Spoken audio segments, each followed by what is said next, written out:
Hey everyone, this is a Blender tutorial covering how to add an upgraded face rig to a Rigify meta rig that you've already generated and used without an upgraded face.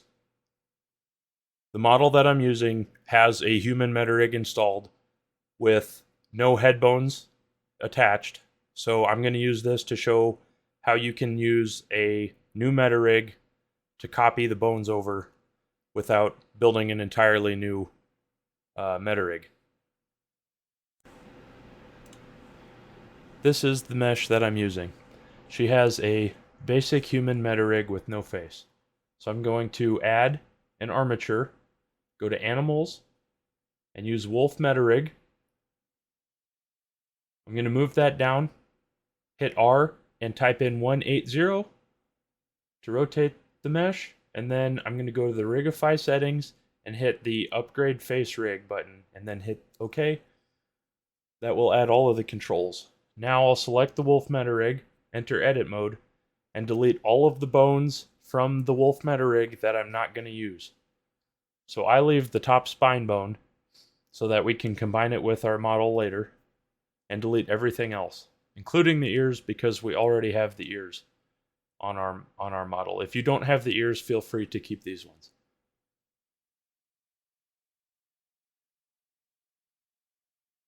Now I'm just going to select the rest of the bones from the body and delete them. And now I can go back to object mode. With the new head bone selected, I can shift select the body bones, right click and hit join. And now they're all in one bone system.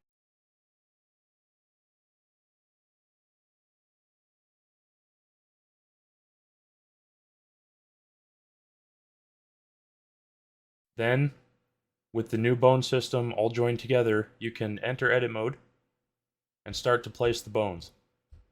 So the first thing I like to do is make sure that I connect the spine bones that were originally attached to the new head, and I want to attach that to the last spine bone that I had in my basic meta rig.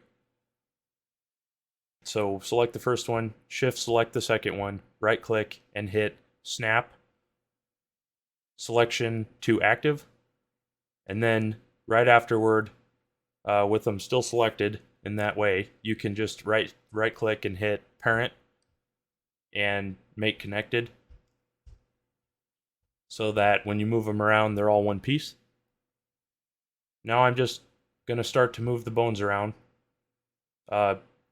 One tip while you're moving bones around is to click on them, and at the top left, it will tell you what the bone is for. So use the name of the bone to try to help place them. Another good resource is Blender's documentation on their website. That document gives you some good tips as well for how to place certain parts of the bones. So now obviously my character has a horse head. I'm using a wolf head because it was a lot more similar. And if you'll notice, the horse meta rig in Blender does not have advanced face structure. So that's why I went with the wolf on this one. And all right, so here what you're seeing is I realized I did not turn on the x-axis mirror option before I started placing these first few bones. So if you realize that part of the way through, you don't have to restart. You can select your bones and go up to, I believe it's in the armature options, and there's an option in there that says symmetrize, and you can pick plus X to minus X or the other way around, and it will copy the selected bones positions to the other side of the rig and make them mirrored. All right, now I'm just placing some more of the bones. Sometimes it's hard to tell which ones are supposed to go where, but if you use a meta rig that more closely matches your model, it's pretty easy to see the shape and where they should sit. And especially with human rigs and human faces, the bones should be a lot easier to tell where to put them. And then here you see, as I place the bones, I tab in and out or I select and deselect the in front option in the Rigify menu on the right. It's best to put a lot of these face bones right on the surface of the mesh. Some of the more general structure ones, like the head bone, you'll want to put in the center of in the center of the mesh. But all these where I'm attaching these eyes and eyebrows and stuff like that, you want to put right on the mesh. So it's a little bit of back and forth, but switching the in front view on and off can help you see if you're placing them right on the mesh or not. And then as we go here, I'll give you a couple other tips that I've learned.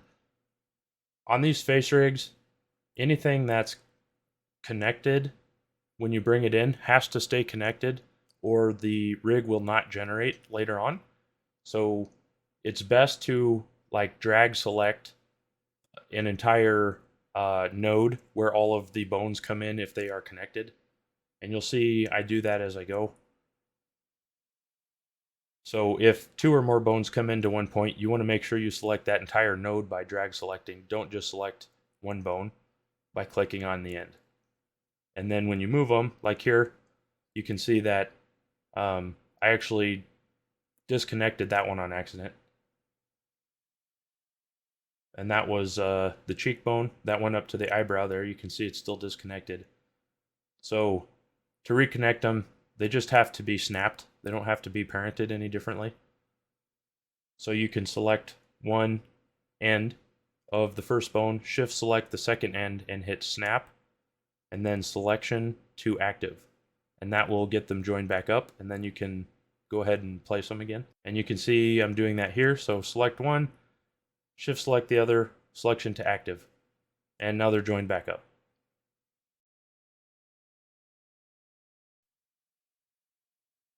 And then one other tip, even though you have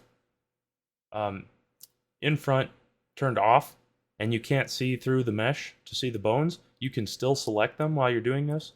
So you want to make absolutely sure you're only selecting the bones that you want to, because you will end up accidentally moving things behind if you are selecting without in front turned on. So just be aware of what you're selecting and use the in front on and off option with care. A lot of these parts here, you can see I'm just correcting some of the mistakes I made while we've been watching here. A lot of these bones have to be centered at x equals 0, so on the y-axis. And you can tell if they aren't by looking at the front view or the front Y view. You can see that they're shifted. If you just go in, click on the bone at the top right of the screen, under item, you can see the location of the head and tail and also the rotation of each bone. You can just click in to the X location and hit 0 for the head and the tail, and that will set that bone back to 0 on the y-axis. All right. Make sure you save often, as you see here. So now I've got a lot of the bones placed in general. Once you think you've got your bones placed, go ahead and head to the Rigify options and hit Generate Rig. And you can see I got an error. So what you want to do if you get these errors is you want to read which bone is having the problem, because Blender will tell you exactly which bone is a problem. And more often than not, the errors are just because the end of a bone is not snapped to the correct bone that it's supposed to be in line with. So there's quite a few extra bones in this in these upgraded face rigs. As you can see, I'm just trying to figure out right now which bone may have been disconnected. You don't have to restart. The easiest way to check is to bring in the type of meta rig that you got the face from originally, and obviously go back to object mode. Here I unhide the meta rig, the wolf meta rig, because I believe I still had it in the scene here. So when you when you look at the original meta rig that you copied the face bones from, when you enter edit mode, you can read the names of the bones again, but they won't have been deformed. So basically, you can look at where they're supposed to be prior to you having messed them up. And I do this all the time. I've done plenty of rigs now, and I still make this mistake. You just happen to accidentally move a bone sometimes. So here, paying attention to the error, I noticed that the chin and glue bone is the one that had the error, so it's that little short one on the chin there. So paying attention to how it's set up in the meta rig for the wolf, I then can come back to my model and find that bone, and I noticed that it has to link to the chin bone. So here I have the chin bone selected. So I need to get the chin glue bone, which is that little short one there. Has to be properly placed so that the end lines up with the chin bone. Okay, so there I've snapped those bones both to the end of that chin and bone glue. I'm going to move those to the front of the chin there. And then I have to take the top end of the chin bone, which is this one right here, and I have to select the back end of the chin end glue bone, which is the small one.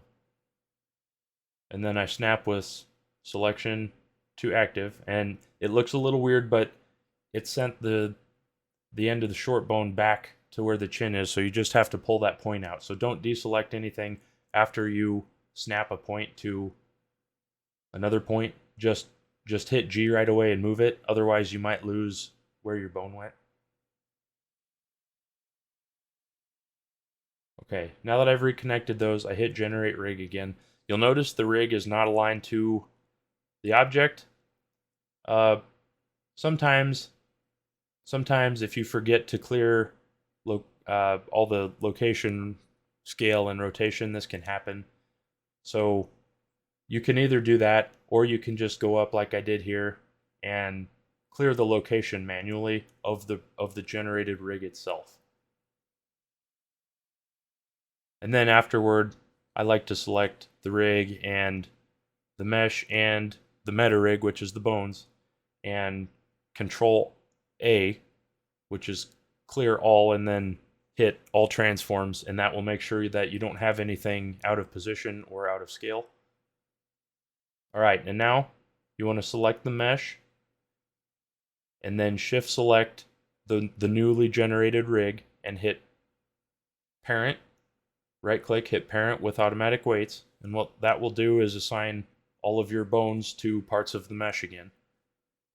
And at this point, make sure you're not assigning the mesh to the bones. You need to assign them to the newly generated rig, which is all the controllers that pop up after you hit generate rig.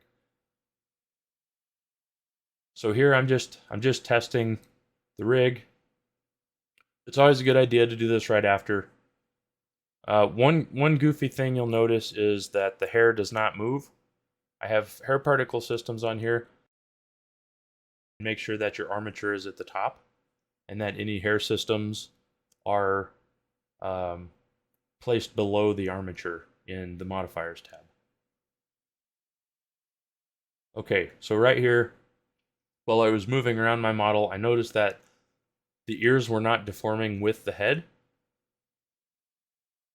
What that means is that something about how the bones were placed is not telling the ears to follow the head bone. So you don't have to remake your entire rig. What you can do is you can go into edit mode and check the bones. So you can either parent the ears to the head bone or to the nearest face bone, which in this case was the temple, or to an eyebrow, or whichever bones are closest. Now, if you'll notice, I never regenerated the rig. So if you modify bones and modify parents within edit mode, you don't have to necessarily regenerate the rig. You can just you can just go back into pose mode and see that the changes you've made have updated. And this works fine as long as you don't modify the mesh at all itself. So if you modify the mesh, you have to come back in and reparent the mesh to the rig, because if you add geometry, the weight paints will not match up anymore. All right, so that's how to add an advanced head rig to a model that you already have the body placed. If you're like me, as soon as you have a character sculpted, the first thing you want to do is see it move. But this is how you come back and add the bones later. All right, hopefully this made sense. If you want to see the entire process in a more of a time-lapse workflow, check out my other videos. I have a few of these characters where I show basically sculpting from nothing to final texturing and hair particles and animating. So definitely go check those out to see how this all fits in. Thanks for watching. If you want to see more animations like what you see on your screen now, click on the links and consider subscribing for more content. Thank you for watching.